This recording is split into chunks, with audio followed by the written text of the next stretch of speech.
So does anybody remember where we left last time? Kids, do you remember where we left last time? No harm in opening the book and finding out.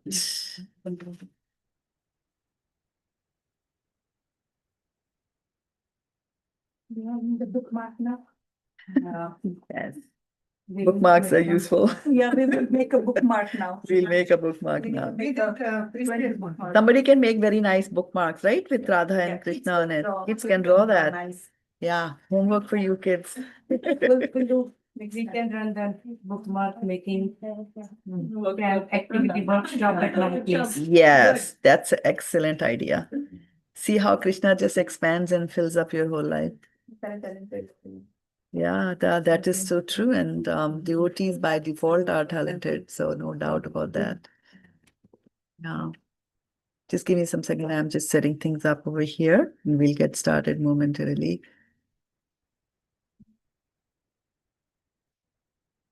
So here we are.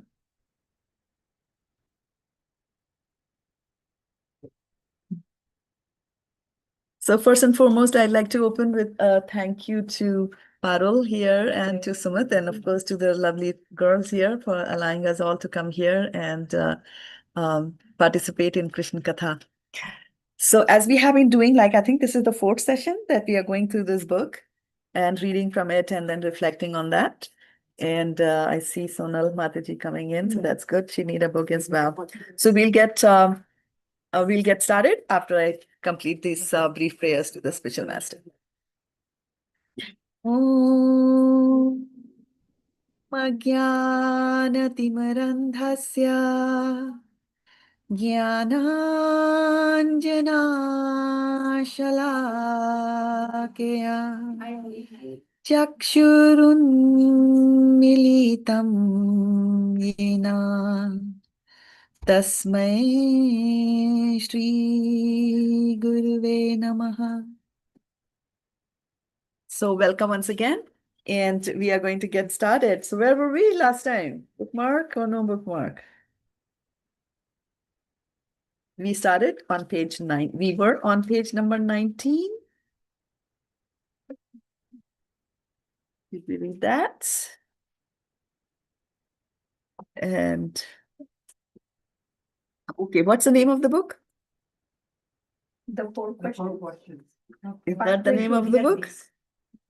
Pathway to inner peace. The pathway to inner peace. That's the big thing, right? What is in it for me, right? So that is what it is.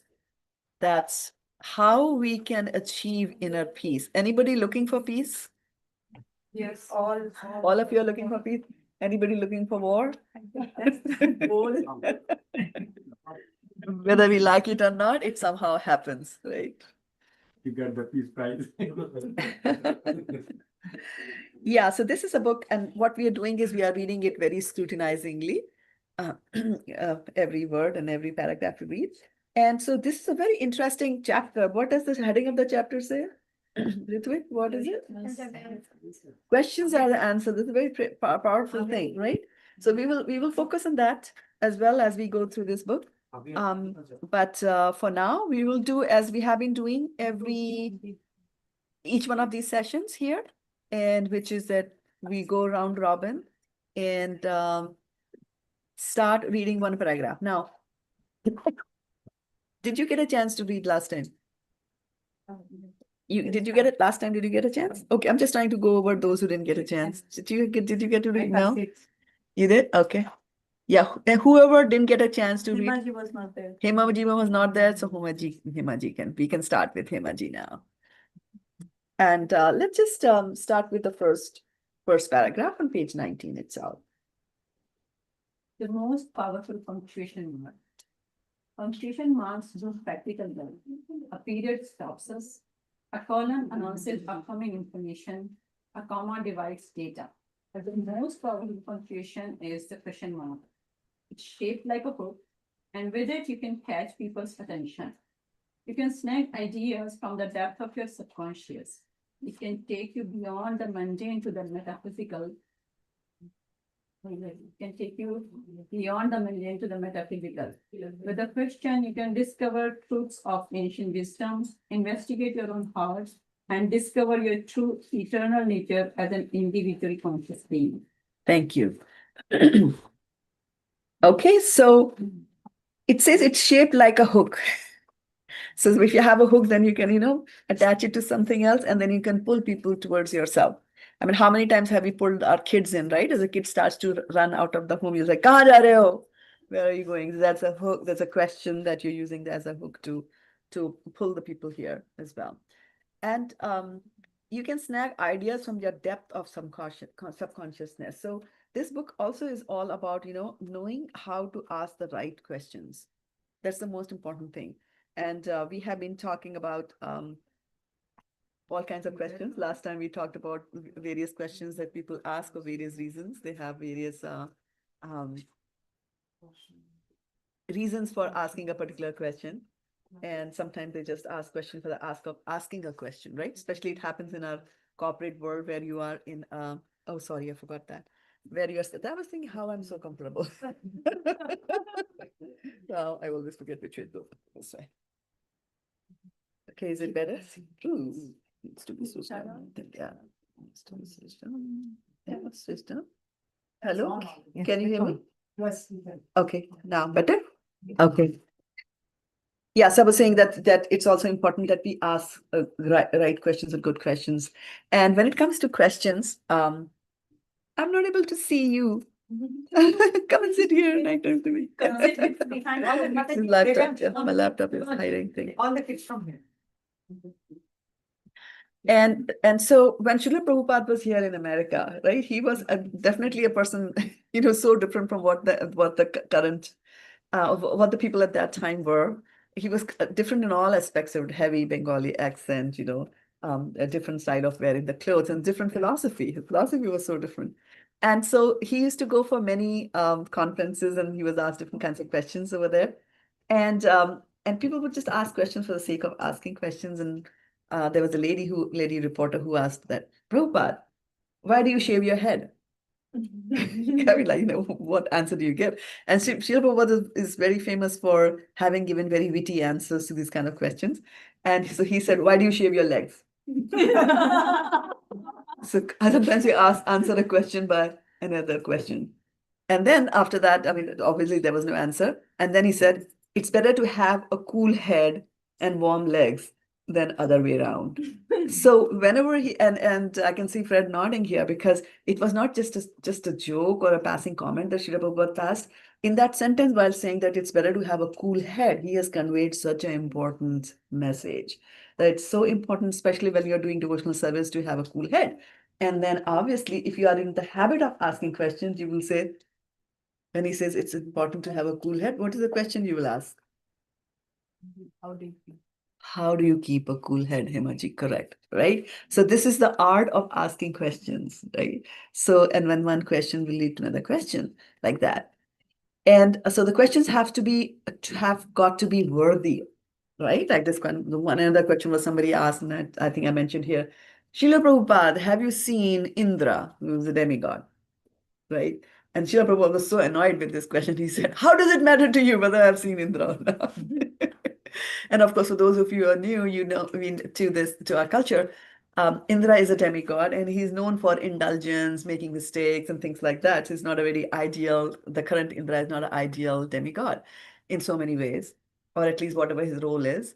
And so, one of the students sitting in the front of the class said, it's not whether Srila Prabhupada has seen Indra or not, it's about whether Indra has seen Srila Prabhupada or not. Because if he needs Srila Prabhupada, he's mend his ways and then he'll be on the better thing. So it's all about questions, and this book is all about questions, leading to how you should be asking questions, giving examples, so that ultimately you have inner peace of mind. Okay? So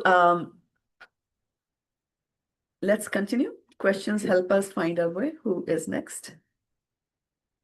Questions help us find our way.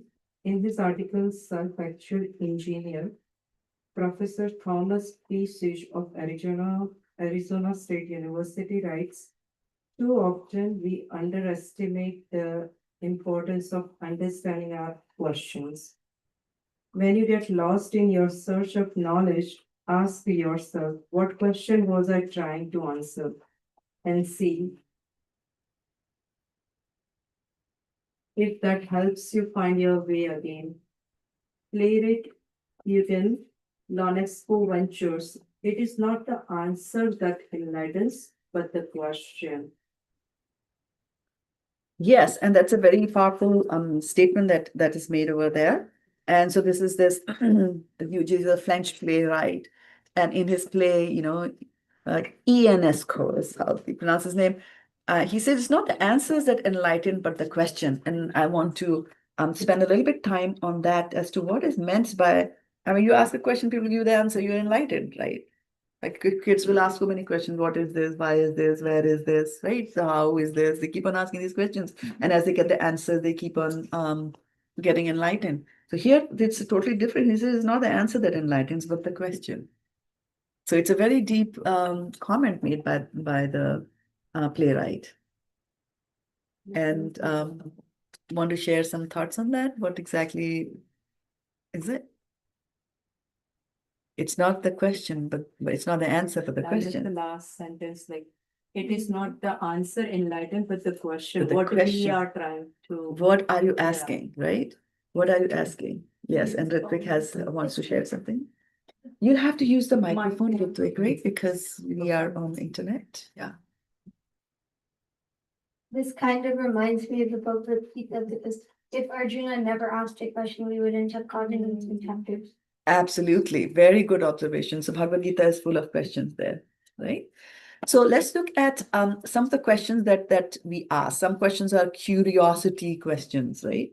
So what would be a curiosity question that you would ask? So most of the time we spend time like, thinking about what kind of a question I should ask. Like, kids, they are learning, all the time learning, observing. So question comes from that observation and all that, and that's like kind of, I mean, I have an answer already, so I'm not enlightened, but the kids are like asking question, what kind of question they should ask. So yeah, the search starts from there. Actually. Exactly. And then as a child is growing, it's a very interesting point that you bring in. It's very relevant to our current day that when a child is born, the child doesn't know anything, right? We are born to the height of our, we are born to the height of our stupidity. We just don't know anything at all. And then we learn from through our senses, right? So that's why our senses are called knowledge acquiring senses.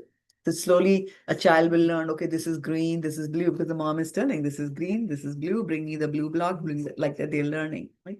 And there is so much of information about the objects that are around us. I remember my little sister, she was growing up. There's a big age difference between us. And so I was wiser. And so she was looking at, so we were out in the garden and something moved and it was moving in a very swift manner like that. It was a butterfly. So she asked, like, what is this? So I told her it's a butterfly, a titli. It's called titli in Hindi. It's a titli. So she said, fine. She understood that. Something which is moving, gathered the knowledge, asked the question, got the answer, the titli. Right? And then in the night, when we were going to sleep, there was a lizard on the wall, and the lizard was moving very swiftly because there was some insect there. So she saw the movement. She turns to me and says, "Titli." Right? So it depends on how much of data that you give, the kind of answer that you give. Then, when she said, "What is this?" This is Titli, but she was very small. She was like 3. But that there will be some subsequent questions that we also have to know, right? And for us, I mean, we talked about in the beginning that in the very beginning of this book, there is one page, and there's one sentence in the middle, and it says, Atato Brahma Jigyasa. It says, now is the time for you to inquire. So we as adults also have to continue to ask questions. And it is the same thing as, so what my sister did not know was how to distinguish between a lizard and a butterfly, right? Because she did not have enough data about this. But as they grow, you're like, okay, this is a table. That is also a table. That's also a table. Okay, there's some difference. There are big tables, there's small tables. You're gathering more and more and more data. And there's so much of data a child learns, right? Okay, this is a human being. Okay, this is this is accompanied with the accompaniment of music. We're gonna have the class. So I lose my thought process. Because when you're doing Krishna Katha, actually you are not speaking, it comes from Krishna. And if the connection is broken, then you completely lose track of that. Yeah, so she was not able to distinguish between the two because she didn't have enough data. But now, and I was saying that people distinguish, like, you gather features. I'm looking at the Parul here, so I'm gathering some information about her, and then I'll look at Devi, and I know there's a difference. I'll contrast with more data, color of the sari, jewelry, eyes. So that way I'm making distinction, and that is the foundation of artificial intelligence. Right, that's what they're doing. That's what they recognize the pictures and all that kind of stuff. So more data that you get, the more informed will you be about it. And right now in these sessions, what we are doing, or like our sessions on divinity and transcendentalism, we are actually gathering information about this material world and probably about the spiritual world as well. So that is our quest. That's the ultimate aim that you'll be looking for. So there are questions that the curiosity questions are the questions that will light up your imagination. For example, if I just say, I remember once as a young girl, I was sitting with my friends and Rakesh was over there. And we were talking about, okay, what if we had tails? What would happen? And we were living in Delhi. It was like, oh my goodness, and in Delhi, the buses are very, crowded and trying to get out of the bus. So you're getting out, people are being pushed. You're being pushed you're squished from all the sides, and your sari pallu's there, and it's all, entangled with other people, and you're trying to get out. And I was the first person to say, "Oh my goodness, if I had a tail." So, when you ask questions like this, these questions, I mean, of course, this was not a worthy question, but it was a question that was also bringing to light. The answers were bringing to light, not just the fact that what would happen to you when you had a tail, but also brings to the fact that there is a situation in the bus system, the transport system there, right? So you will gather a lot of information. So there'll be curiosity kind of questions when you're kind of looking outside and trying to get information from there. There can be questions also which are reflective, which are questions about yourself, right? So can you think of some questions about yours, which are relating to you completely? What are the questions that you ask, which are related to you? Let's take your career. What I'm doing. What am I doing? That's the best question, what am I doing over here, right? Then you can also ask questions to improve your learning. For example, you are at office and you're working on some problem, or you work, there's a certain process that you follow. And then you're saying, okay, how can I improve this process? Because there are some gaps, etc. That you ask those questions, and then as you find the answers to the questions, then there'll be improvement in your life there as well, right? Sometimes what we do, and along the lines of how Prabhupada, tackled that question that why do you shave your head? He gave a very witty answer.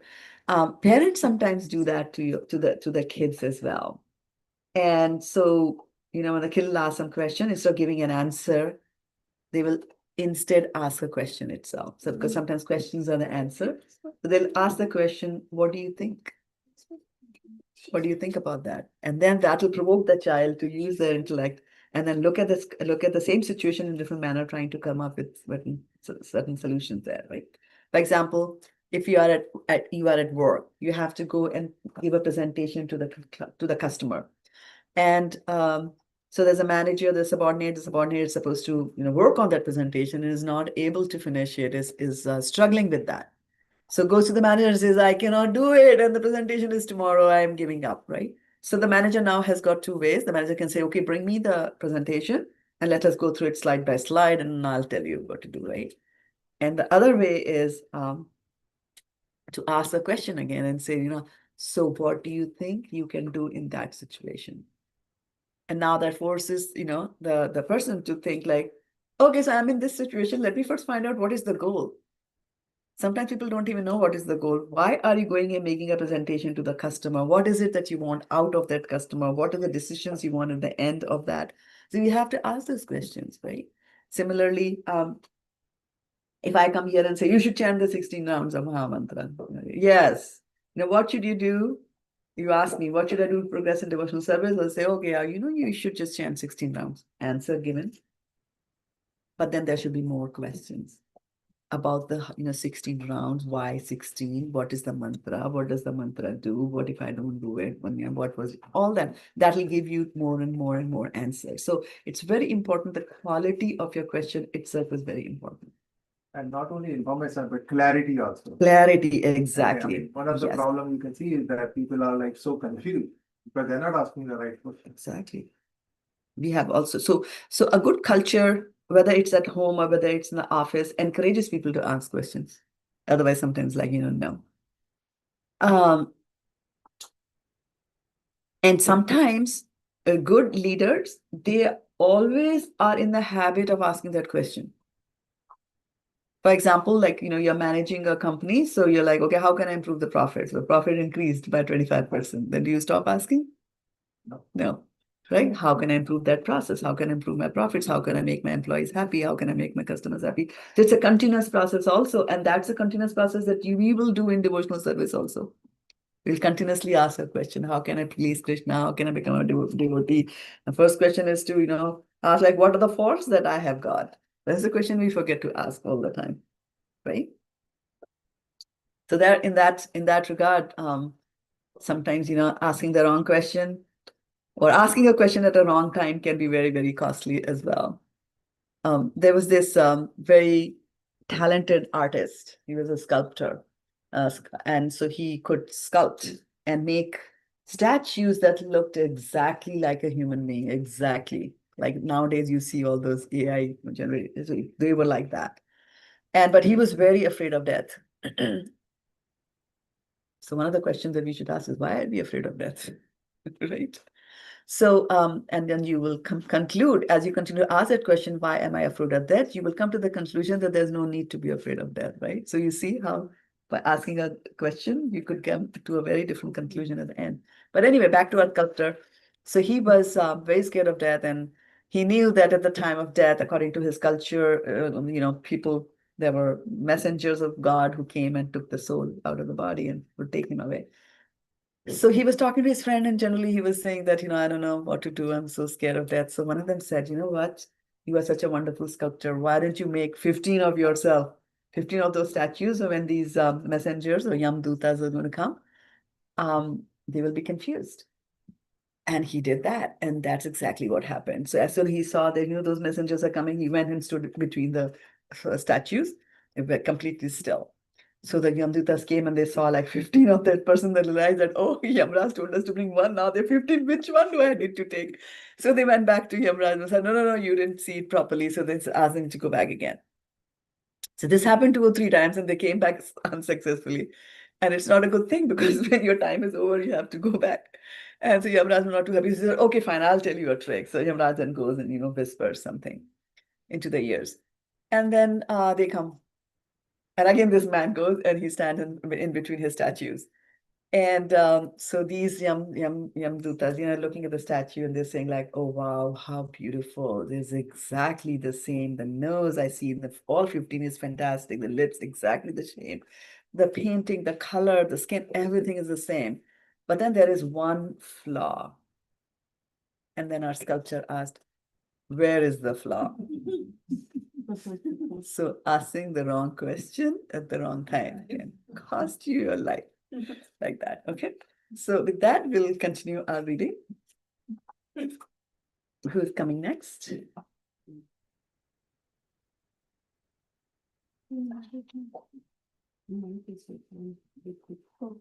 we have the mic, please?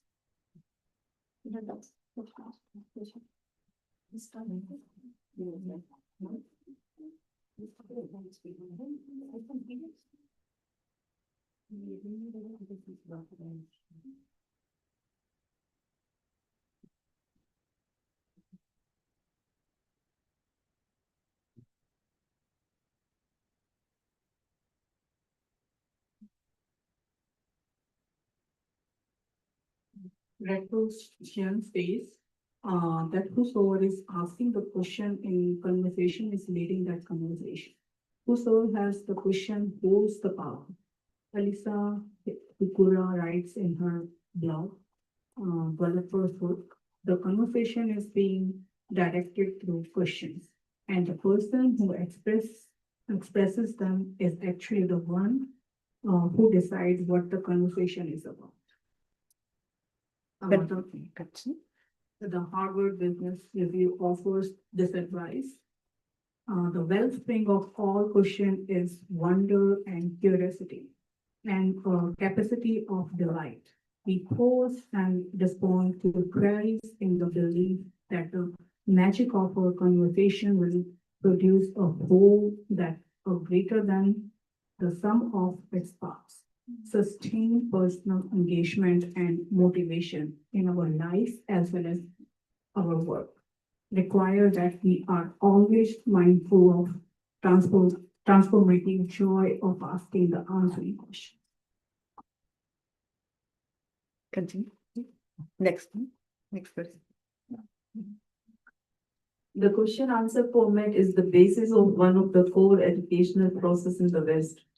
The Socratic method in which the classroom experience is a shared dialogue between teacher and the students, in which both are responsible for pushing the dialogue forward through questioning.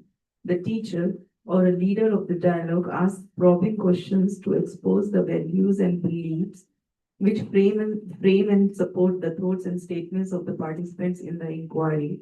The students ask questions as well, both of the teacher and each other. Yeah, thank you. So again, like, going back again to the questions here, and we're talking about the Socratic method, which is also followed in India as well, where the questions are being asked and it's a dialogue. And it's a very interesting thing that a dialogue cannot progress without active participation from both the parties, right? Sometimes you see the wife is a nag and husband is tired of that. So the wife will keep on saying, like, with me, like it is so hard. Yeah, did you know that the neighbor came and she did that? So the dialogue, after some time she'll get bored and she'll stop. So for a dialogue, there has to be active and complete participation from both the sides. And so both of the person who is, so in the dialogue, there will be, especially in this context where learning is involved, right? Otherwise, you can have a dialogue, two people, wife and husband and wife can sit and they can discuss a movie that they watched, right? So it will be kind of at the same level. But in the context of a student and his teacher, where Socrates, of course, is a teacher. So in such cases, the teacher is there. So there'll be somebody at a higher level. And then there is somebody who is at a lower level, not necessarily that they are at a lower level than the teacher, but because for that particular purpose of learning, they agree to be at a lower level. And if you go and look at the Bhagavad Gita, Arjun was there in the first chapter, and Arjun was expressing a lot of things. He was speaking a lot. Actually, he speaks the most in the first chapter. But then when it comes to second chapter, when he realizes that, after all his, it was a monologue. He was just speaking. Krishna doesn't say anything. So dialogue involves that you speak something, somebody will respond. He was just, from his own side, he was trying to give the logic of why he should not fight. And then after that, that didn't solve his problem. He got even more, distressed, and he sat down. But then he had a moment of revelation, and that's when he said, Shishyaste ham shadi mam tuam prapannam. He said, I am a student. I am a soul surrendered to you. And that's when Krishna, started to speak and spoke the rest of the Bhagavad Gita. But then it started, as Ritvik pointed out, that it started, it is there. Bhagavad Gita is there because Arjun asked the questions. And then, of course, if you go back a little into history, Bhagavad Gita started because Dhritarashtra asked that question, right? Dhritarashtra, who was blind and obviously did not go to Kurukshetra where the war was happening.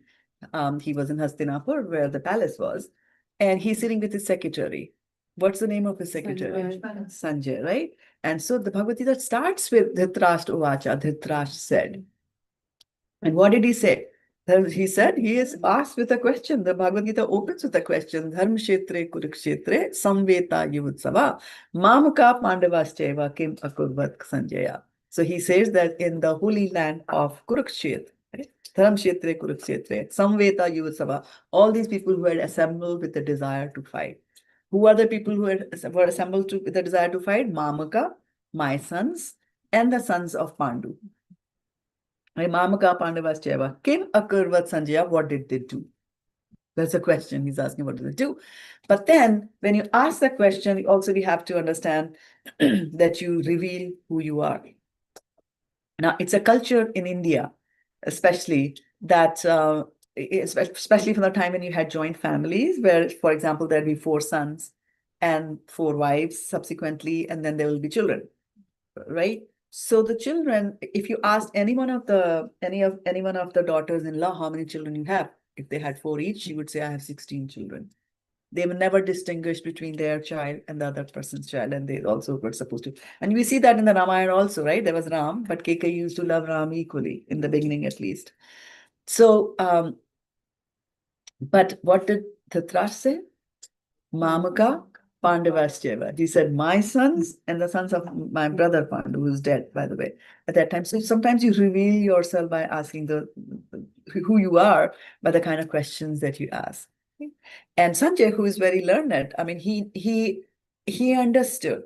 And Sanjay, well, of course, Dhritarashtra was Sanjay's boss, so Sanjay was sympathetic towards his boss because he knew that his boss the Kauravas would be killed in the battle. He knew that.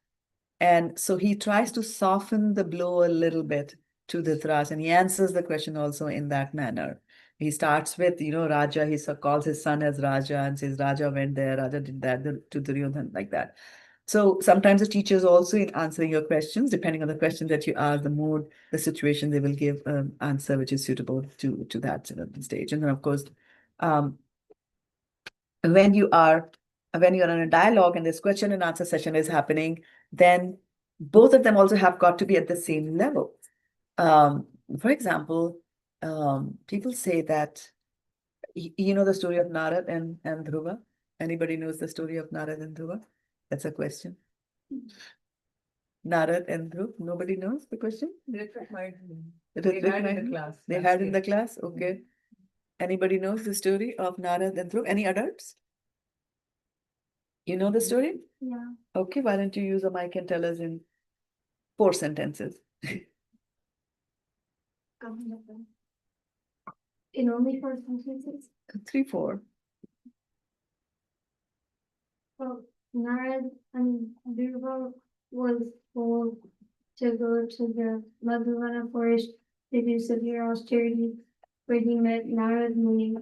And then Narad Muni told him how dangerous it was to be doing these austerities over here. But Dhruva Maharaj pursued and kept going until Narad Muni finally gave in and saw what super soul Dhruva Maharaj was, then allowed him to do his austerities. Austerity. Thank you so much. So in this case, in this dialogue, there was a lot that Narad was speaking, and Dhruva was also counteracting and giving his own explanations. You can read that in Srimad Bhagavatam, 4th canto. But Dhruva, was listening and then understanding. He was giving his own reasoning for wanting to do that, and ultimately Narad also agreed, and he gave him the instruction. Right? Then if you go into Srimad Bhagavatam, there is the story of Parikshit Maharaj and Sukdev Goswami, where Sukdev Goswami is teaching to Parikshit Maharaj. And so it's not all about it. Parikshit Maharaj was a very learned sage. He was 16 years old, and he spoke all these 18,000 verses of Srimad Bhagavatam from his heart, from his memory. He was not referring to a book, as I'm doing here, right? He was of that intelligence and that caliber. And if you read the Srimad Bhagavatam, you will be so amazed, especially when he's talking about the lineages, and he remembers who got married, who had 10 sons. He'll tell you the names of those 10 sons and their wives, and then their subsequent sons, and then they had only one daughter, and that daughter was married to that person. He will tell you all that, and that is all in his head, right? So it is not just about Shukdev Goswami being so intelligent and being such a good teacher. That combination was perfect, because there was also a student of the caliber of Parikshit Maharaj, right? And the question that he asked, Parikshit Maharaj was sentenced to, or cursed to die within 7 days. And instead of, asking the question and he was the emperor of this entire world. And instead of asking the question that, where should I, what should I write in my will? Right? What's going to happen, this and that? How do I handle this and that? He just asked 2 questions. Just 2 questions, and they were so powerful questions. And the first question was, what is the duty of a man about to die? Did you even think of that question? Did you even think about what we are going to do when we die, when death comes to us? And that is what I was talking about when I said in the beginning that some questions are reflective questions. We're reflecting on what is going to happen in life. Right? So we don't ask those questions, probably because nobody tells us that you should be asking that questions, because the society and the culture these days is very, very materialistic. They just are focused on, I can tell you what is, which Tesla car you should buy, or, where you should buy your 4th house and things like that, rather than focusing on the main problems of the life and asking questions as to how do we solve those problems of our life. So one question that he asked was, what is the duty of a man about to die? And the second question that he asked was, and what is the duty of a man who's living? And in the process of asking that question and answering that question, Shraddha-devi Goswami spoke for 7 days. And during those 7 days, neither Shraddha-devi Goswami, the teacher, nor Parikshit Maharaj, the student, either slept, took shower, took a bath, ate, nothing. So that was a perfect combination of a teacher and a student. So when a question is answered, for that answer also to be synced in, the vessel that is collecting that answer should also be a suitable vessel. Otherwise, it will just overflow and go out of that, right? And then, so Bhagavad Gita actually is all, Srimad Bhagavatam is more conversational, has got more stories inside it than Bhagavad Gita. Bhagavad Gita is pure philosophy. It was spoken on the battlefield by Krishna to Arjuna. And how long do you think it took Krishna to tell Bhagavad Gita to Arjuna?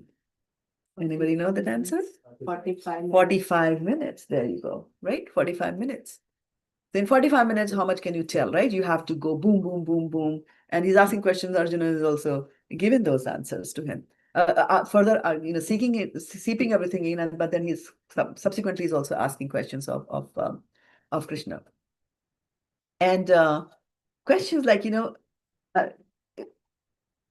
the beauty of these scriptures is that if we are not in this habit of asking these kind of questions, right? If we are not in the habit of going into deep thinking, just by reading the scriptures and reading the questions that others are asking, we will get benefited by that, right? Because you get the answers. Let somebody else. So when there is a discourse, 3 people are benefited. Trimmed, right? Who is benefited? The one who asks the question. He's benefited because he asked the question, so he'll get an answer. And if he asks the question related to Krishna, it's even more wonderful because he'll get a transcendental response to that. So the one who asks the question gets benefited. The one who answers the question also gets benefited. Why? Because he or she is doing Krishna Katha. They are propagating the names of Krishna, the stories of Krishna, they're talking about Krishna, right? So that is a transcendental activity. And then the third set that gets benefited from this dialogue is everybody else in the room, right? So if Rahini was to ask me a question and I answer, since all of you are sitting over here and listening to the answer, you also benefited. So the same thing happened when Srimad Bhagavatam was spoken on the bank of the Ganges River about 5,000 years ago. When Parikshit Maharaj asked this question, that what is the duty of a man about to die? There were thousands of people who had come from all over the world, as far as China, Germany, America, like that. They all assembled here because it was a big news. It was a big news. The emperor of the world is cursed to die. And he has given up all his royal paraphernalia. He's just wearing a loincloth and he's sitting on the bank of the Ganges, awaiting for instructions from the sages on what are the next things that I'm supposed to do. So it was a big news. It's almost like if our current president goes and, throws away all his suits and sits in a very simple pajama on the banks of the Mississippi River, it will be news, right? People from all over the world are going to come there and say, what exactly is happening here? So that's exactly what was happening there. And people came and he was asking questions. So in that assembly was Vyasdeva also, who was sitting there, who later compiled and documented the Srimad Bhagavatam, because Srimad Bhagavatam was spoken by Shraddha-devi Goswami. It was spoken again by one of the persons who was there, who's Suta Goswami, who was actually a disciple of Shraddha-devi Goswami. So he was there. He was also listening to the Srimad Bhagavatam there. And imagine the intellectual capability and the power of the memory, and no playing in the room. The power of the memory is that whatever Sukdev Goswami spoke, those 18,000 verses, his student over there just heard. I think this is gone low, is it? Battery's out. Okay, I'll speak louder. Let me give you the other mic. I Okay. need the other mic. No problem. So, okay, we'll do some kirtan then. Okay.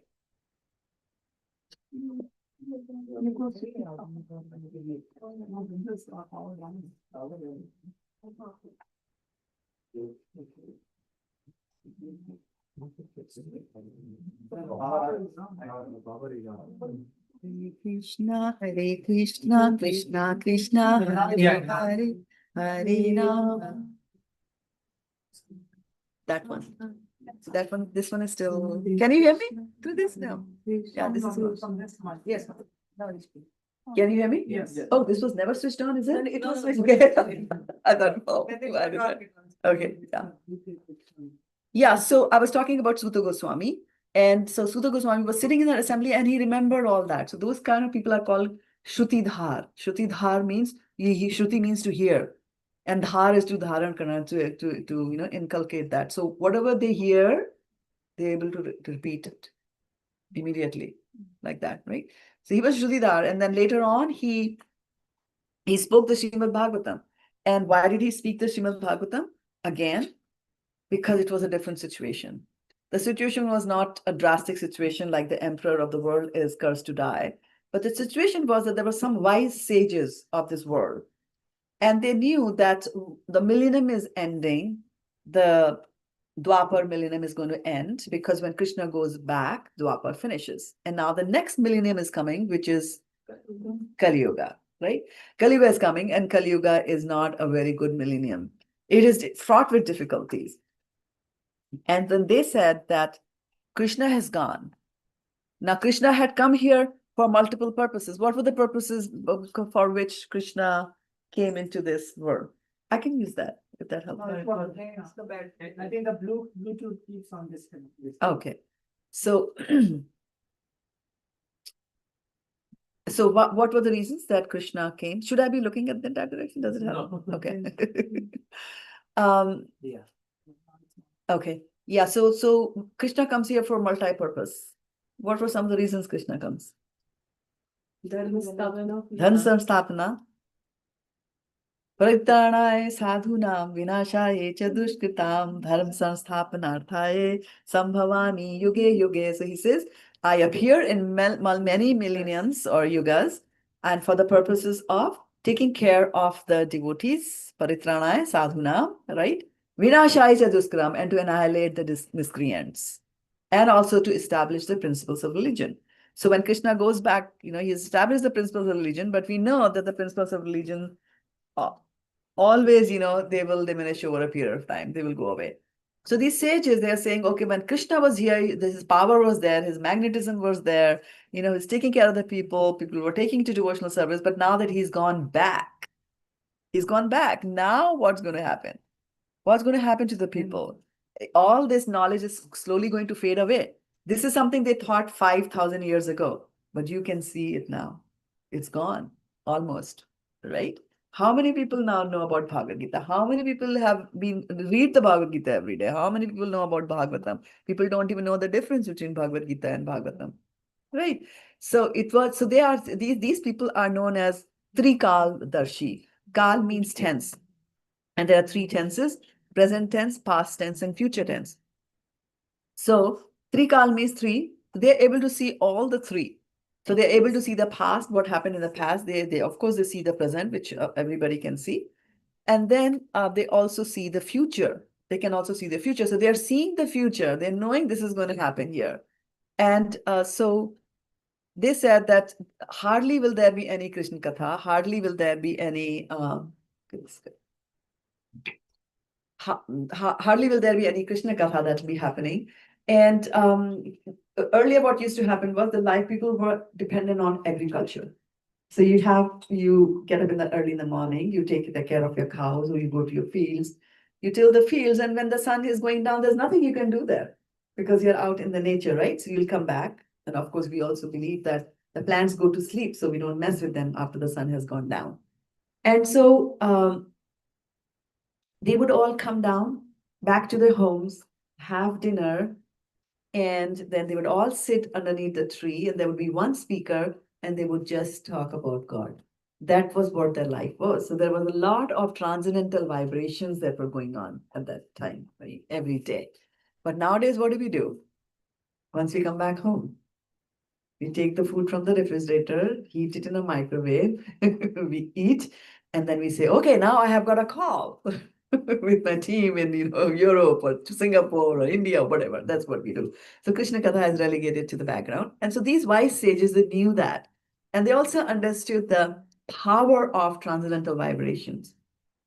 Like just as in sound, for those of you who have studied physics, you know that a sound wave never goes to zero, right? It will diminish in amplitude, but never touches zero. When does it touch zero? It touches zero at infinity, which is, not there in time. So that was the kind of life that that people used to have earlier. So these sages, they said, okay, now one thing that we can do is that we can have a yajna. We can have a nice yajna, and we will chant. We will chant a lot of mantras, so all these, and knowing that the sine curve never dies, they said at least for next 500 years, 1,000, 10,000 years, at least these vibrations will be there, strong enough for even a weak receptor to receive it, right? So they started doing that. And so nowadays, when we do a yajna, that itself becomes a hassle here, especially in America. You have to do a yajna now, first and foremost, we don't even know what needs to go. So we'll call the Pandit, he'll send something on WhatsApp. Half of the things we don't understand the words. So now goes this, the quest for getting the ingredients for the yajna. We go and drive to the Indian shop, and this is not available. You go to the next one. Anyway, finally, everything is available. And then the priest comes. The priest could not come early because the priest is also working. So didn't get a time off from work. He comes late or whatever.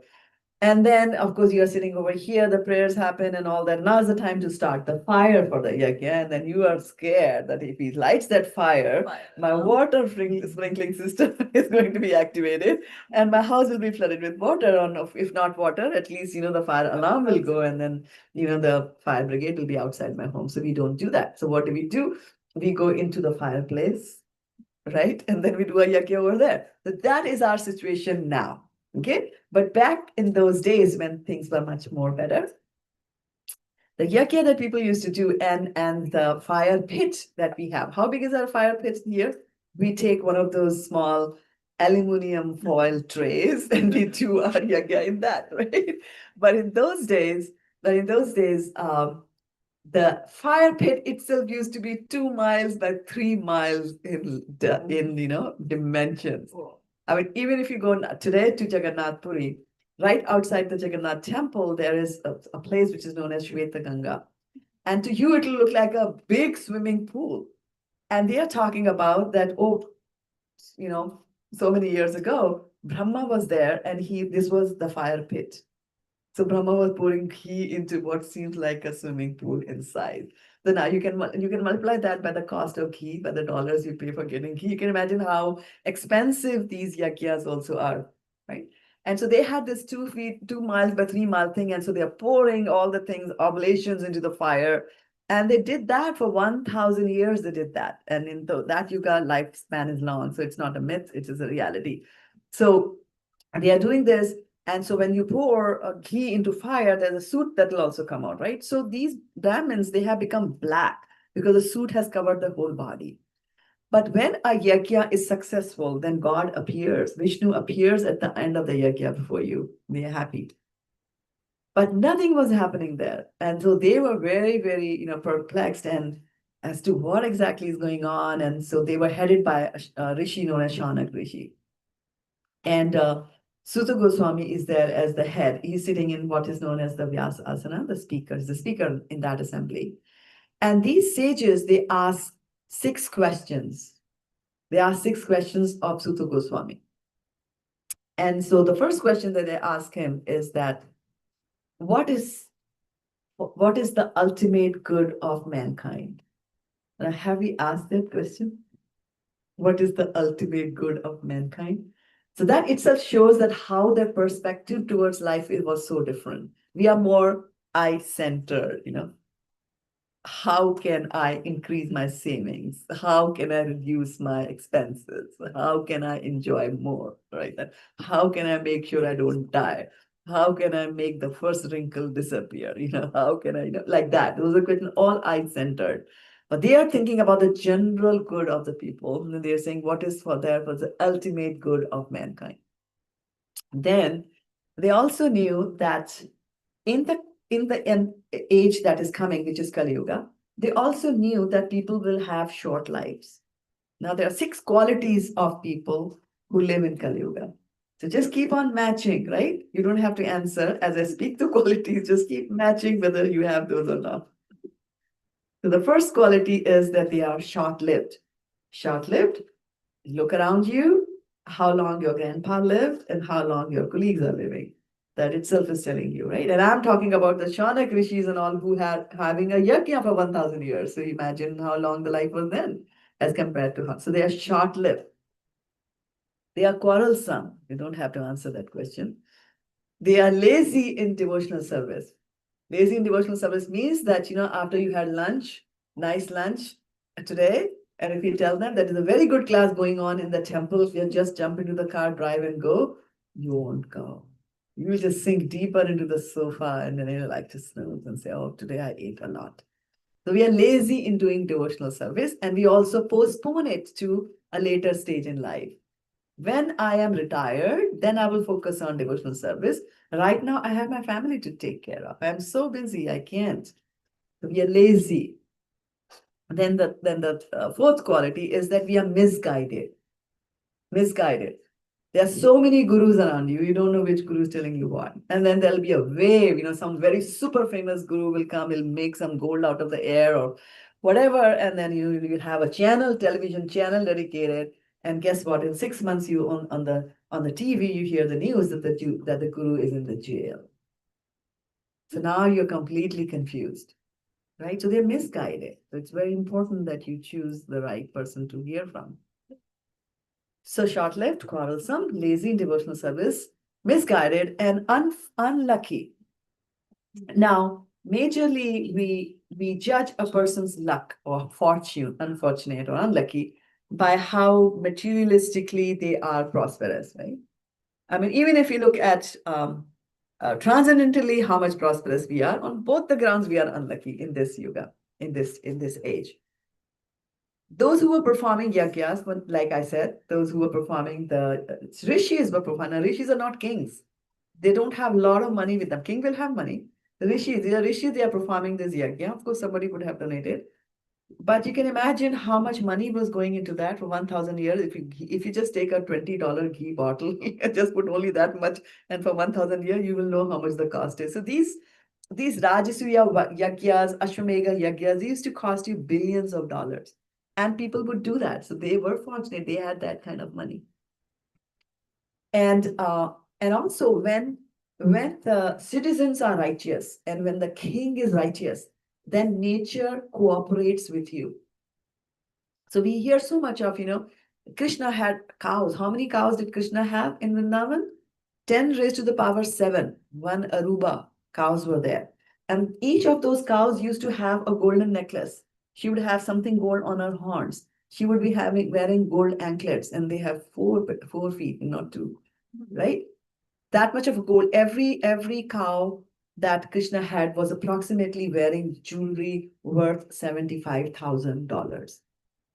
And he had 10 raised to the power 7 such cows. And these are cows. And he's not they're just agricultural people. What to talk about the king and, like that. And I still remember once when there was a change in the prime ministers in India. I was in India, and so we were just waiting to hear the state or the speech of the prime minister. And the opening speech was, "The coffers are empty." Like, oh my goodness, how do you start your life?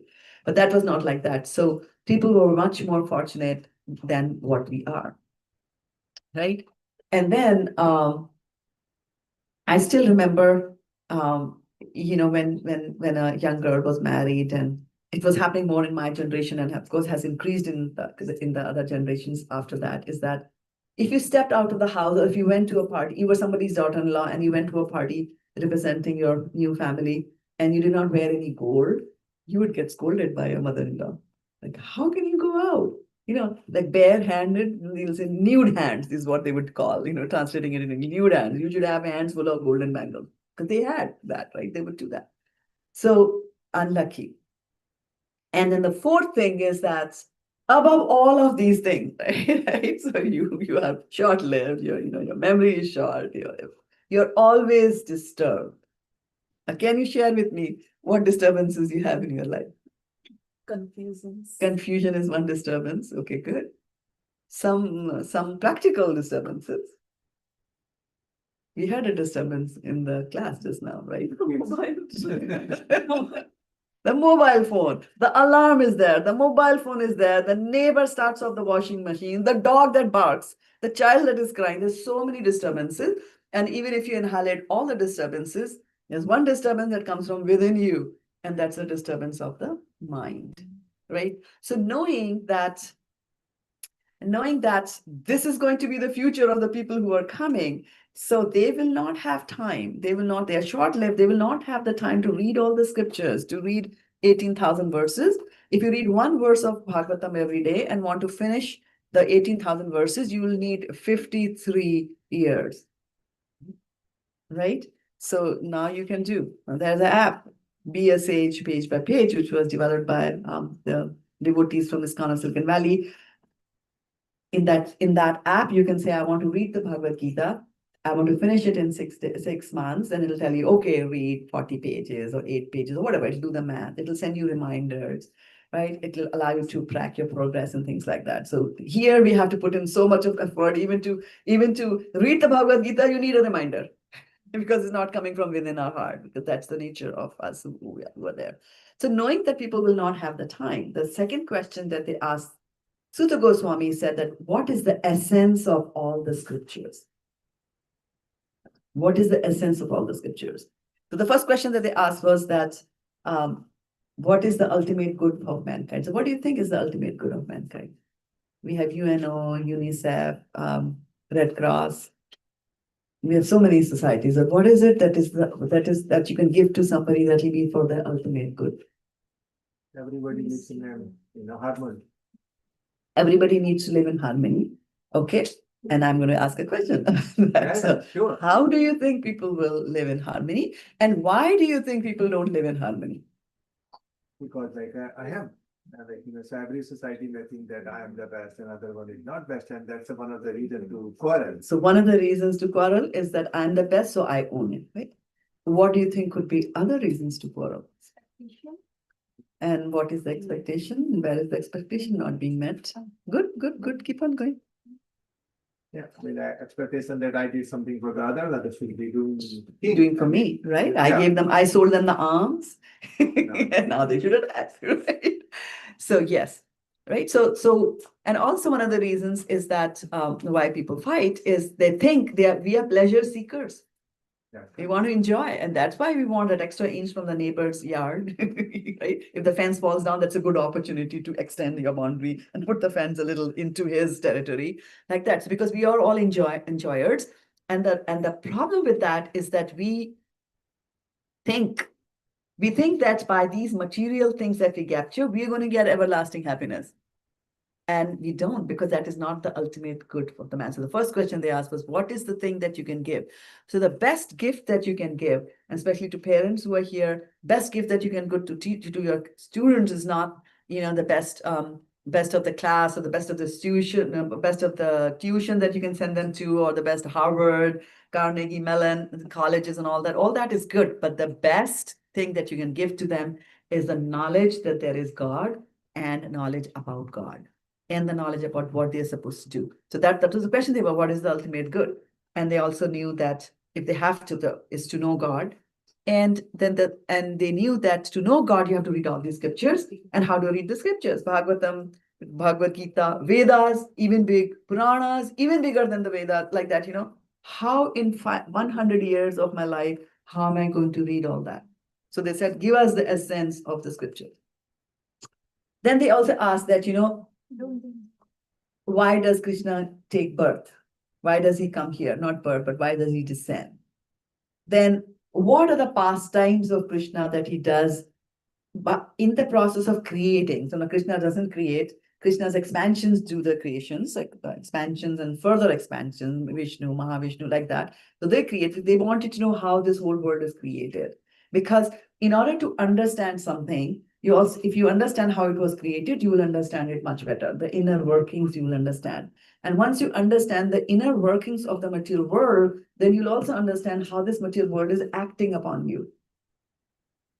How it acts upon you and takes you completely away from the answer to the first question, which is the ultimate good of mankind, is to go towards the divinity, and how this material world sucks you out of that and takes you in a total different direction.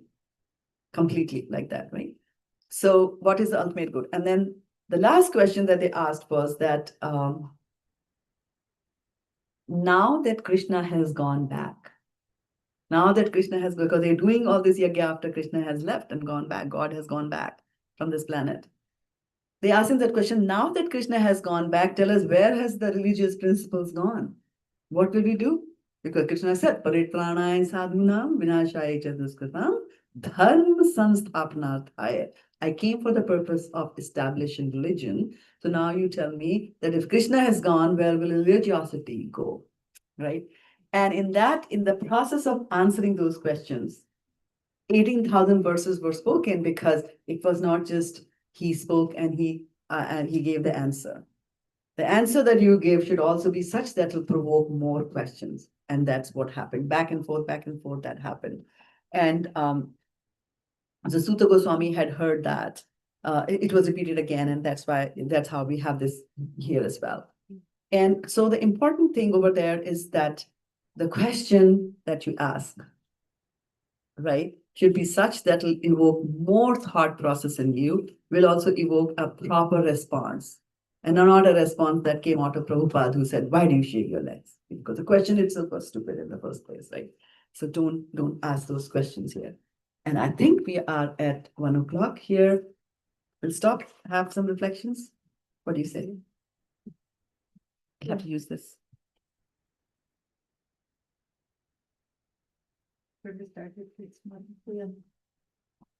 Kids, you want to start with kids? Go ahead. Yeah, the floor is all yours, kids.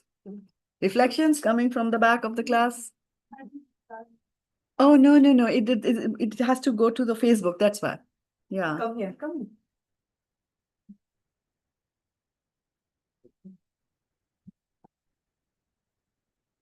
Reflection means anything that you remember. Reflection doesn't mean you have to explain. You might just say, okay, that story I liked, or just that's it, right? Of course, from Ritvik, we might get more than that. I really liked all of the stories you said. There was a lot of things. Then on page 20, the ending where I earlier commented, then you added on how Arjuna had started talking all about this until he finally accepted Krishna to speak. That's what really stood out to me, because he was allowing Krishna to speak and finally realizing his mistake of not surrendering down to Krishna in the first place. Very nice observation. Yes, let's give him a round. Who else wants to share? Anything you heard? One word, one sentence. Hare Krishna Mataji. I just want to understand, you just mentioned that Sri Krishna said Bhagavad Gita to Arjuna in 45 minutes, right? Just remind me where it is mentioned, and because I'm just thinking, was the clock available at that time? Because That's a very good question. And imagine how accustomed we are for having a clock around us to tell us about the time, and how accustomed and dependent we are on the alarm clock. People in the olden times, they would look at the movement of the sun. Sundial. And from there, sundials were there. And from the movement of the sun, they will know so much time has passed, like that. Where is it documented? Is the 45 minutes documented in the Bhagavad Gita itself? No. So then the question is, why do you believe me, right? That I'm saying 45 minutes. So whenever something is spoken to you, and especially in the transcendental realm, where it's very difficult to measure anything. For example, if I say, The specific heat of water is 1, calorie, whatever specific heat is. I've forgotten my physics. So you can go to the lab and you can experiment and you can verify the truth of this statement, right? Because it's in the material plane, and the senses that you have got are also material. You can sense that, right? But what happens is that when things go beyond the material, things become difficult. Even here, when things go beyond a certain range. For example, we can see the rainbow colors, right? Vibgyor, actually, right? Yeah. Vibgyor. But what about ultraviolet and infrared? We can see, right? So even in this material world, there are certain things that you cannot see, and then we sort of believe in them, right? And our belief is very strong, actually. Like, for example, in the school when we were learning English, and the word pneumonia came there, it starts with a P, and the teacher said P is silent, and we said, okay, P is silent. We never questioned why is P silent, right? So we don't do that.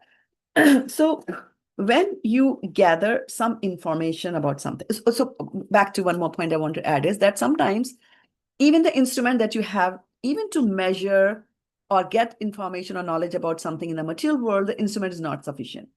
Let's take the example of a clinical thermometer that you have in your home. Okay, how much is the maximum range of the temperature that it'll measure for you? 108, right? Because after 108, there's no point in measuring the temperature. The patient will die, right?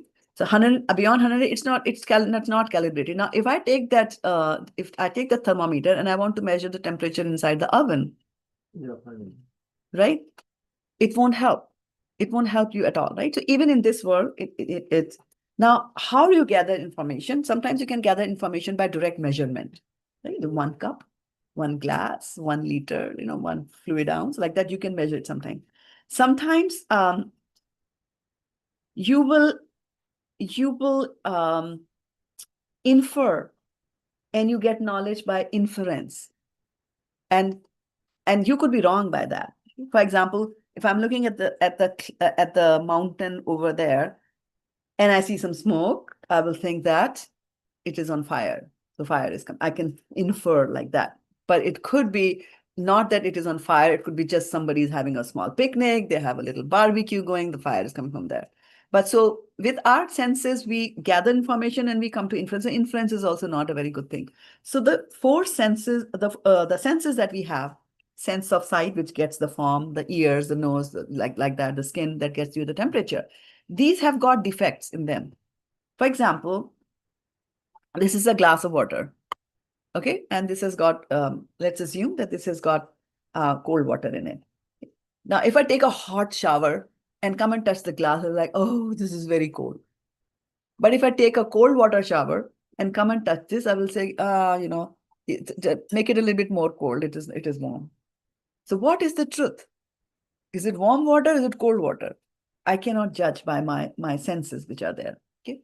So our senses have got 4 defects. So the 4 defects are, number 1, that they are imperfect. They're imperfect. Like I just showed you the imperfection of the skin. It's not giving me the right temperature, not telling the right temperature. The second defect is that I can make mistakes. I can make mistakes. For example, I wanted to write a check of $25, and instead of writing 2 and 5, I write 5 and 2, right? So I can make mistakes like that. Then I can get, even when the information is coming into me, through my eyes, I'm capturing it. But then when I come to some conclusions, the conclusions can be wrong. For example, if the light is not on and I step on something that is a rubber pipe, I might think it's a snake and then shriek, right? I can do that. So I can make mistakes. This is illusion. Like when you're driving on a hot summer day, you see water in front of the road, right? And then you never reach that. It's optical illusion. So this illusion is there. And then the 4th problem that is there with our senses is that we have a tendency to cheat, right? So even if something is there, even if you have captured something, even if you're seeing, that, okay, this is what it is, but you speak something different because to suit your own purpose, you will say like that, right? You will cheat. And so, and these qualities are there of the material senses.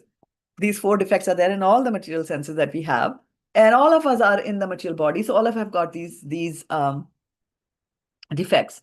So now, if I were to tell you that, Shraddha is going to tell you about 45 minutes it was spoken in Bhagavad Gita, and now you know that I have got the 4 defects, you might just say that, was it 45 minutes or was it 45 hours or what is 45 days? Did she read it right? Because eyes can read wrong, right?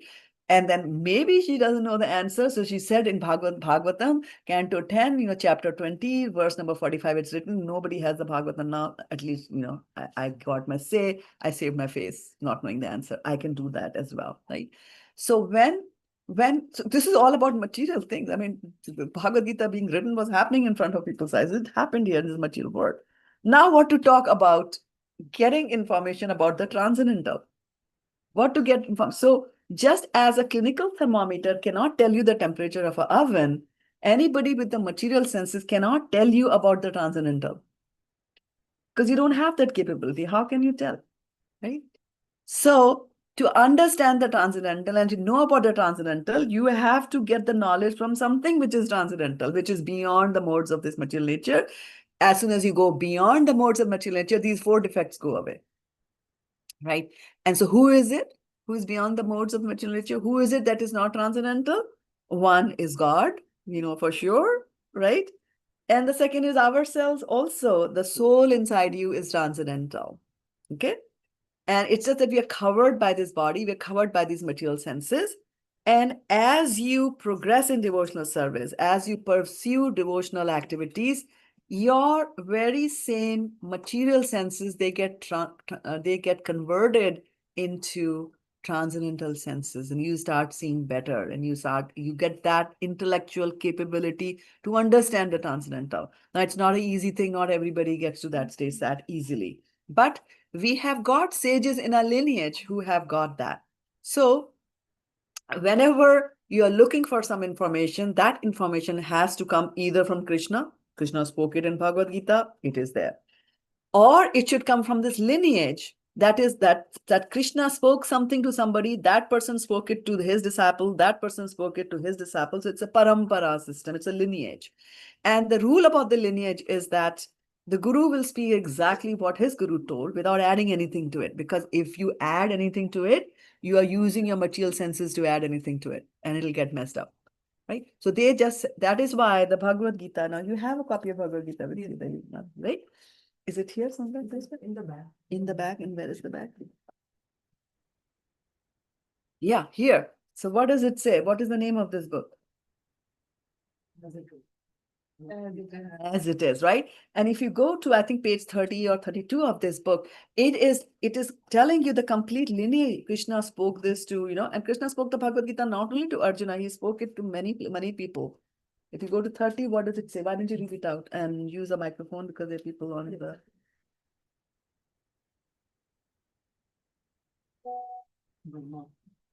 एवं परंपरा प्राप्तम इमं राजर्षयो विदु Bhagavad Gita 4.2. This Bhagavad Gita as it is received through this disciplic succession. Lord Krishna, Brahma, Narada, Vyas, Madhav, Padmanabha, Narhari, Madhav, Akshobhya, Jayatirtha, Gyan Sindhu, Dayanidhi, Vidyanidhi, Rajendra, Jayadharma, Purushottama, Brahmanya Tirtha, Vyas Tirtha, Lakshmipati, Madhavendra Puri, Ishwar Puri, Nityananda Advaita, Lord Chaitanya, Roop Swaroop Sanatan, Raghunath, Jeev, Krishnadas, Narottam, Vishwanath, Baldev, Jagannath, Bhakti Vinod, Gaur Kishore, Bhakti Siddhant Saraswati, last AC Bhakti Vedanta Swami Prabhupada. So you see this lineage, and so you will believe if you belong to this lineage. And there are several other lineages also. So the first question that whenever somebody speaks is you should ask, which lineage are you coming from? So I will say, I'm from the Madhva Gaura Sampradaya. These are the people that are there, right? So, and since they keep things as it is. They keep as it is, then you can assume that whatever Krishna was said that is still being maintained over here. Now, having said that, evam parampara praptam, that came through the lineage. So I heard my spiritual master, or I heard, some other person in this lineage say that it is 45 minutes, right? So then you will hear when you are listening to or gathering any information, especially in the transcendental topics, you should triangulate. There are three sources that you should always check with. So one is the guru. You should have a guru and you ask your guru, how long did it take? The guru will say 45 minutes. But then it should also go to sadhu, which means that other gurus should also be saying the same thing. Not just my guru, because my guru can mislead me, right? It's not just a question as simple as 45 minutes or not. There are so many other hot topics and serious topics that you might want to ask your guru. And if the guru says something, then other gurus should also be doing the same thing. Right? So then guru and sadhu, and then the shastra. The shastra should also be there. So what is shastra? Shastra is these Vedas, Puranas, those are known as Shastras, plus any commentaries, topics, etc., that people in this lineage have written on those. Those are also meant as Shastras. And the reason they write the commentaries and the reason we have to rely on these commentaries is because in the old age, people could understand, they were very sharp and very intelligent, and they could understand without us having to explain things. For example, if I were to, as a mathematics teacher, if I say, okay, how do you calculate the area of a rectangle? Like, to take length into breadth. You get the area of the rectangle. That's not how student, you have to give an example. Okay, let's take this book and let's calculate that. Let's break it into squares and all that. So you have to keep on giving examples, and then you will say, okay, now let's do a project. I want to line the shelves of that almirah, and let's now calculate the area, how much paper you're going to use. So there's so much of talk that goes on there. But in the previous times, it was not like that. For example, when Krishna spoke the Bhagavatam, not the Gita, he spoke the Bhagavatam, which is 18,000 verses. He only spoke 4 verses to Brahma, and he was able to understand. It's the same as if I turn to you and say A equal to L into B. A mathematics student will understand what exactly that is. But to a child who is in kindergarten, like, I don't know what teacher is saying, A, X, L, X, B. I don't understand that, right? So we have to elaborate that. So that is what is happening with us. Our qualities is that we are less intelligence. People who are here in the Kali Yuga are less intelligence on spiritual topics. I'm not talking about artificial intelligence and machine learning and all that. They're super duper there. I'm talking about they're less intelligent in topics of transcendental things. That's why there's literature there. So you'll always triangulate there. So be on the lookout for, go and ask ChatGPT for references on Bhagavad Gita was spoken of 35. Listen to other sadhus speak that. The recordings available. And of course, ask your guru there as well. So that's how it comes to be 45 minutes like that. Yeah, but good question, because it led to so many things like there. Okay, so we were on torturing kids. I'll give them for reflection.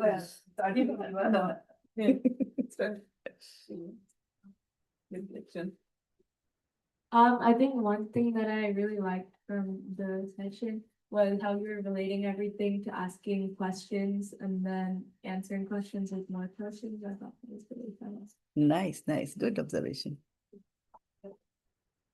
I really like that questions are just as important as answers and may even be more important. Very nice, good.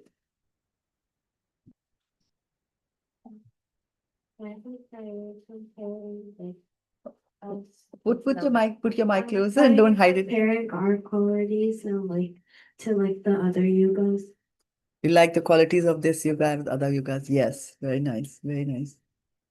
Kids under 5 are exempt from reflections? Is it? What do you like about today's class? You can also say prasadam.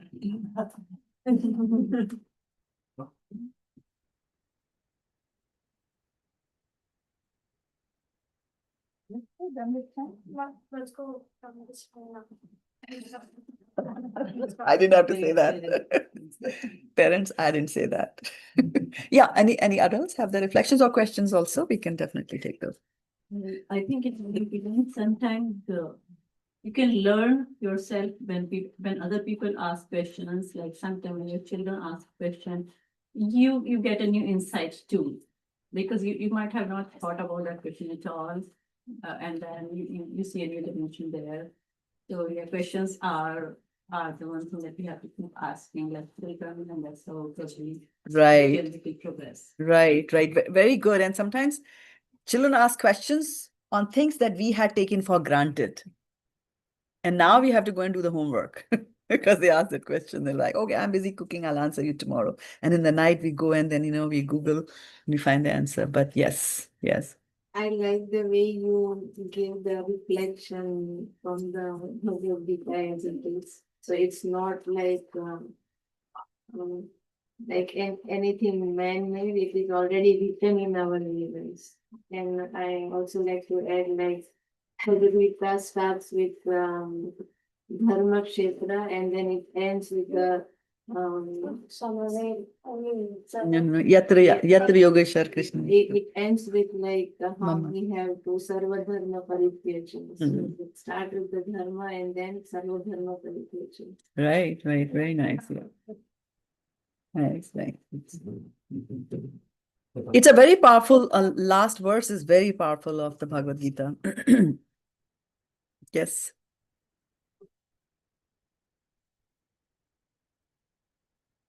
I have a question actually. So, should we? You said that asking question is also very important. What kind of question you should ask? But should we discourage kids to ask questions the kids they don't really know, right? What kind of questions to ask? No. Don't stunt.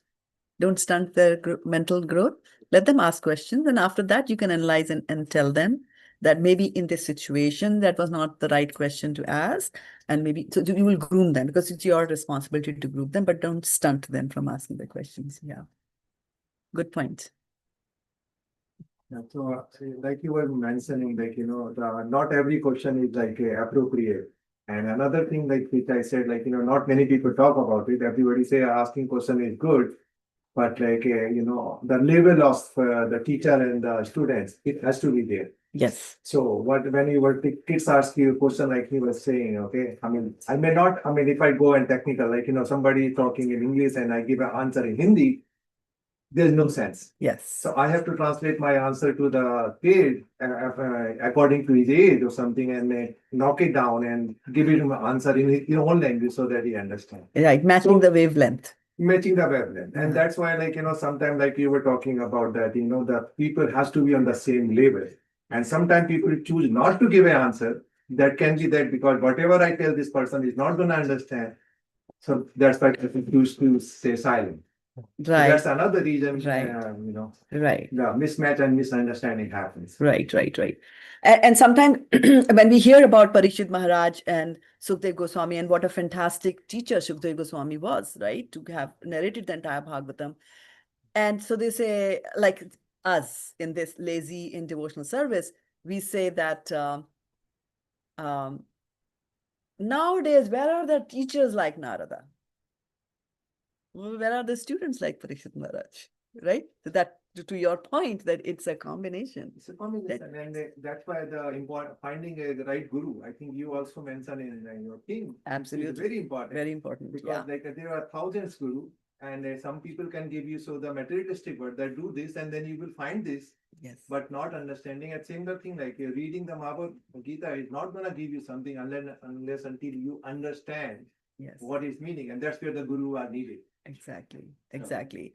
And also, what do you ask of the guru? And in that context, there's an interesting story of Srila Prabhupada. And can I borrow the mic? Yeah, I'm just trying to give it to No, that's okay. I can keep asking, by the way. Please, yes, we have lunch. Join us for lunch. So there was Srila Prabhupada who was traveling in a train in India. And he had some of the American disciples with him, and they were accompanying him and they were taking care of him. And so the train stopped at a station, and there was there were two Indian brothers from India, they were Indian, and they were trying to meet Srila Prabhupada. And his disciples from America, they knew about that. And so they were trying not to let them in because they had plenty of experience of that. But somehow Prabhupada, then, his mercy, he said, okay, bring them in. So the two brothers came, and Swamiji, and then, you are the only one who can save us. What? They said, Swamiji, our knees hurt very badly.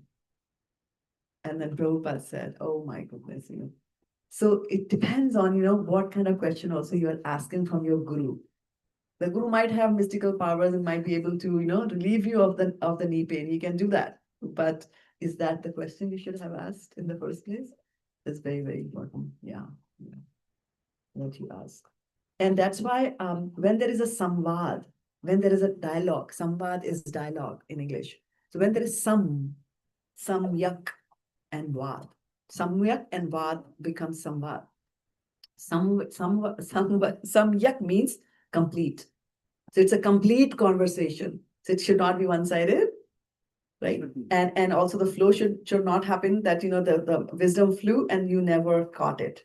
So it will be complete when it is also assimilated in the person. So that's why you will notice that in Bhagavad Gita, both of them are talking. And Arjun is asking questions and Krishna is answering those, right? Does Krishna ask any questions in Bhagavad Gita? No, No? I mean, Think about it before you answer. When Arjuna, and at the end of the first chapter, he is completely distraught, and then Krishna says, Kutasva kashmalamidam vishamesam uthastidam. From where is all this impurity arising? He asks that question, right? So, yeah. So then at the end of every chapter, there is a colophon, right? Your colophon is at the end of a chapter or at the end of poems, and it's very common in India to do that. That, there'll be a poem or a song or something, and in the end, the name of the author will be there. Narottam Dasa Kahe, like that, So that then you know that Narottam Das is the author. Right? Kahat Kabir Suno Bhai Sadhu. So Kabir's name is there, right? Surdas Bhyansi Jashodas, Surdas is saying. So at the end, you will have these are known as colophons. At the end of books and chapters also, you'll have the colophons. So in Bhagavad Gita, there are colophons at the end of every chapter, right? So Om Tatsaditi Srimad Bhagavad Gita Su Upanishadsu, so Brahma Vidyayam Yoga Shastre Shri Krishna Arjun Samvade. That's the important thing. It's a samvad. It's a conversation that is happening at that level of transmission. So giving it back, for any more questions that are there. Questions, reflections. So Mataji, it's a reflection, not a question. If you have made a guru, then why would you even go and cross-check what your guru is telling you? You don't use your buddhi after that, right? Yes, yes, and let me answer that. Yeah. Yes, in the previous millenniums, it was like that. But remember, in this millennium, M was misguided. This is the quality. What will you do when there are so many pseudo-gurus around you? And do you know from where this concept of pseudo-guru and pseudo-sannyasis came? Earlier, when a sannyasi was a sannyasi, he's a sannyasi, he's a Vendicant, right? So you'll find this answer in Srimad Bhagavatam, 4th canto again, where there's a story of Prithu Maharaj. So Prithu Maharaj was doing these Rajasuya Ashwamedha Yagyas, where there's a big sacrifice that you will do, pouring oblations for the demigods and God. And there would be a horse that would be there. And that horse, you would take the horse all over the planet. And with the horse also went an army. And this army, and so they would go from, town to town or country to country. And the king of that country was supposed to fight you. If they fight, then the Ashwamedh Yagya is finished, unsuccessful. And if they could not defeat, then they would surrender to the one who was performing this yagya. So when you do 100, when you successfully perform 100 such sacrifices, then you can be elevated and become Indra. So Indra is a post actually.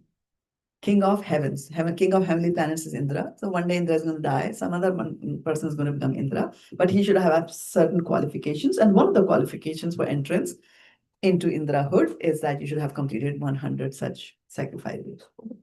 So when he completed 99 successfully. When the 100th was going to be completed, Indra got nervous. He was like, oh, okay, now I'll be pushed out and he can become an Indra. So he tried his best to stop that 100th sacrifice from completing properly. So he came in the disguise of a sannyasi. And in those days, when a sannyasi came, nobody would ask, nobody would check him. Nowadays here, they'll check your badge, they'll check your identity, driver's license, whatnot, right? In those days, it was not like that.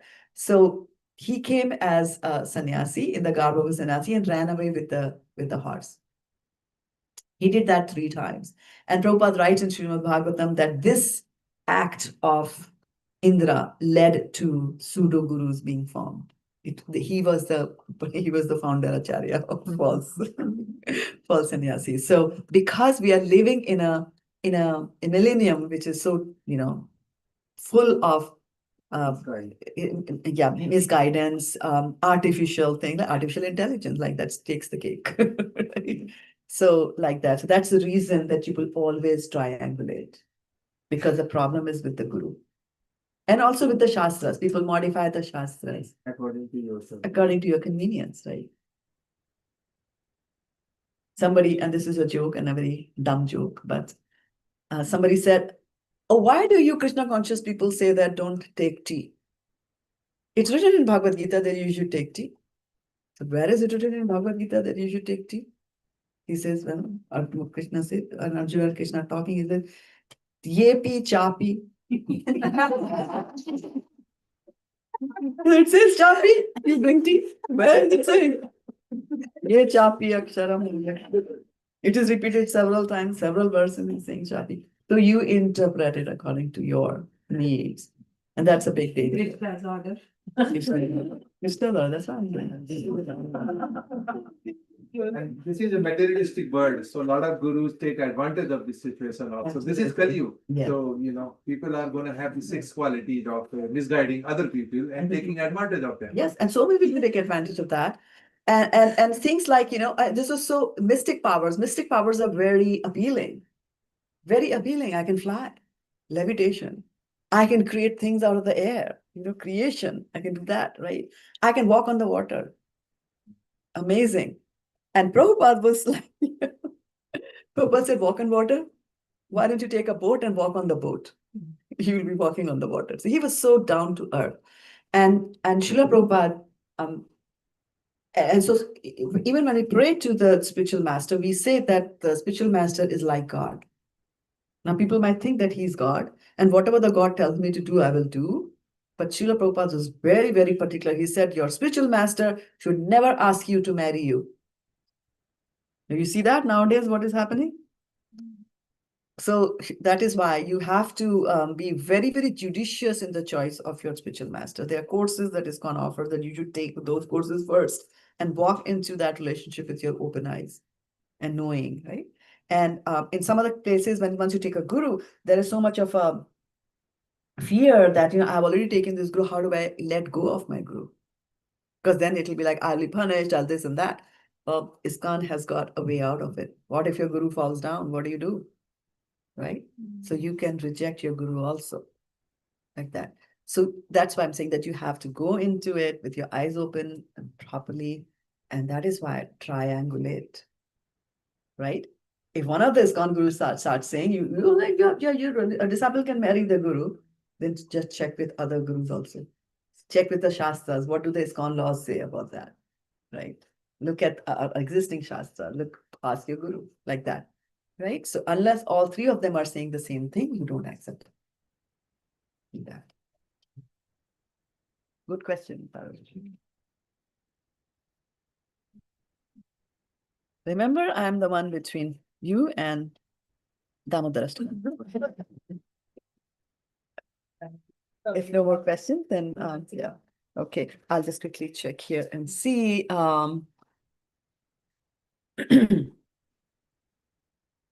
So I'd like to thank once again our dear, wonderful, beautiful hostess, Parul Mataji and Sumit Prabhu, for opening the house, and for the girls for letting us in here.